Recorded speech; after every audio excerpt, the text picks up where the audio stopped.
Boy, the history you've got inside of you that you just lived, God spared your family's life many times.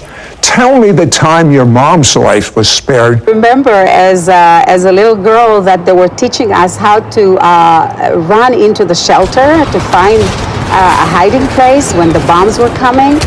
And I remember very clearly that I was there with our neighbors and my mom and my sisters. We were troopers. They were taking back Jerusalem, and Jerusalem was reunified, and it was in 1967. And I remember very clearly that I had this injection of faith saying, yes, God, you are there for the side of the Jewish people. You brought us here for a reason. And it was a great relief for a 12-year-old girl that had a little bit of faith in God. Well, Barry and Batya, you know of many miracles of God for the Jewish nation to survive these wars. Barry, tell me one. You know, during the Yom Kippur War in 1973, the Arab coalition led by Egypt and Syria launched a surprise attack against Israel. And there was a miracle because a commander realized that his troops, they were trapped in the middle of a minefield. So at night, the troops were crawling on their bellies and they were using their bayonets trying to feel for the landmines without setting them off.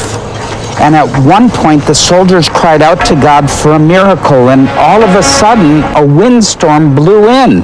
It's amazing. And so the soldiers hunkered down until the windstorm subsided. And when it did, it had blown away much of the dirt, exposing the position of each and every mine. And the entire platoon escaped totally unharmed. That is a miracle. That is a miracle. One of my producers recently uncovered Israeli news footage from December 4th, 2016 of a biblical miracle. I mean, a biblical miracle.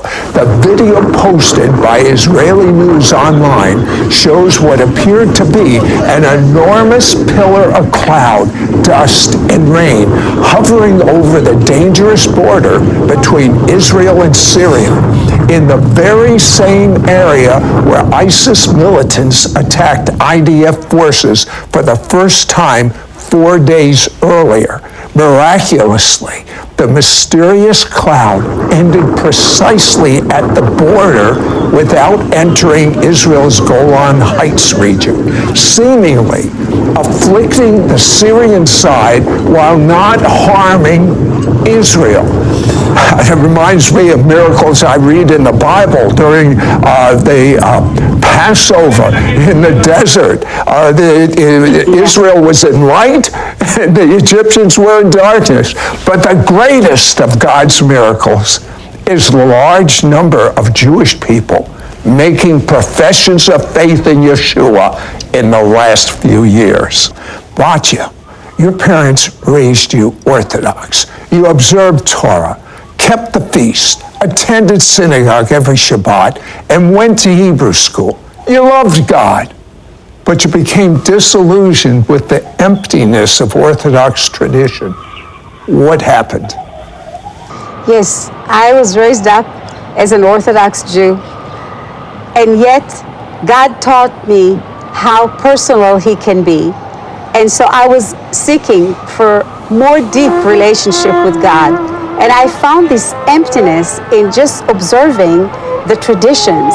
And so I went to a secular school, and my teacher in high school, she was an atheist. I do believe she was my Bible teacher. So I expected to learn the Bible from her perspective, but I was really surprised and shocked when I found out that she was a total atheist, and she was mocking whomever believed in God. And that turned me off completely. I started working a part-time job with the Ministry of Treasury. And I remember there was a girl there. One manuscript was the New Testament in Hebrew. So it was my first ever time to read the New Testament in my own language.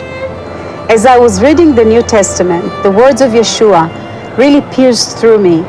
I felt that this book is a Jewish book. I realized Yeshua was a Jew. I cried out to God, God, please show me the way I should go. Is Yeshua the true Messiah of Israel, or is he a false Messiah? If he is the true Messiah, I want to follow him and serve him. Met in Israel and married.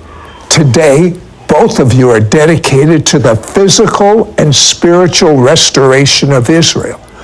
When the glory comes, there will be a tsunami wave of miracles, signs, wonders.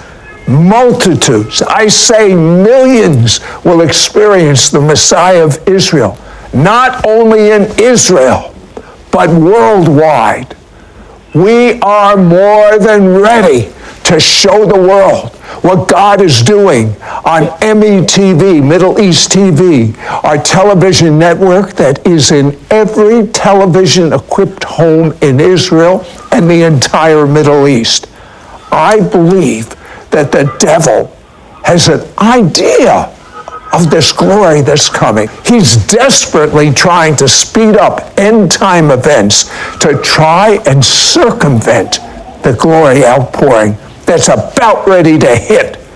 Some of the greatest evangelists and fivefold ministers will come out of Israel. I mean, greater than Paul. And they will be flames of fire to the Gentiles. But there's a challenge. The greatest challenge that Israel has right now is that radical Islam. These rockets or missiles get through the system, and that's literally a danger from the explosives and the shrapnel and the fallout that comes upon the population. And that's why Israel needs more protection, more shelter, more bomb shelters, places of safety to protect our people. Never before have Israelis faced the number of rockets and missiles that Hamas and Hezbollah could be firing at Israel from both the north and the south simultaneously. There is literally a need right now near playgrounds, near shopping centers, near public areas to have these bomb shelters placed along the northern and southern regions of Israel, because people only have like 15 to 25 seconds to run and get safety in one of these shelters. This is a norm here for us. You have to understand the spiritual strain on the people here is so great, beyond imagination. We need to give them more comfort. We need to give them more protection, because we can do it for them, because God made it possible for us. So we want to be a light to the people of Israel. We want to be a blessing at this time. This is why God has led us to partner with Barry and Batya to build these desperately needed IDF-approved bomb shelters. Barry? These bomb shelters are manufactured to withstand these missile attacks. When the siren sounds, there are just few moments to find a shelter. Once the people enter and the door is secured, women, men, and children, they're safe.